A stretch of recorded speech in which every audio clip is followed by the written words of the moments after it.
first moved in together. Mhm. You know, I was only 19, 20 years old, and we didn't have kids or anything, so we would just smoke pot out in the living room. You know, we didn't have anybody to like come over and be like, oh, what are y'all doing in here? You know, Right. it was like the first time we had both lived out on our own. I mean, that's what you do, yeah. Right. So like when we moved into the place that we needed cable.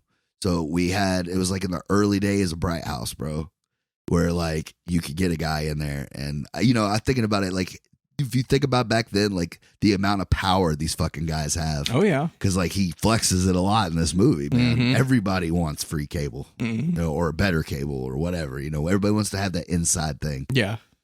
So this dude's there, he's hooking up, and we had a bong sitting out on the table, and he looked over at it. He was like, you like to partake in the in the greenery? And I was like, yeah, no, it's a fucking vase, bitch. Right. Yeah.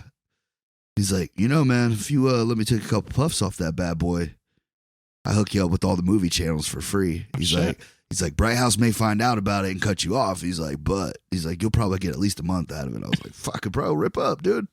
So he fucking hits that shit, you know. He's like, that's the thing. He's like, appreciate you, man. He's like, that was good shit, man. He's like, if I'm ever around, man, you think I could pop in? I'm like, No. I'm thinking not to at myself, all. like, yeah, bro, what are the fucking chances I'll see this guy again? I was like, yeah, man, stop in. So you had a real cable guy.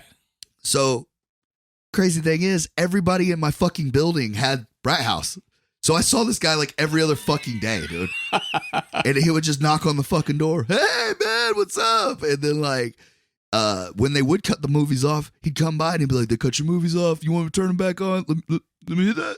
And like, it was like a whole thing for like a month. Holy shit. That's fucking hilarious. And eventually I told my wife, I was like, don't answer the fucking door of this guy. Like, nobody knocks on this door before noon. So if you hear a knock, just fucking act like we're not here.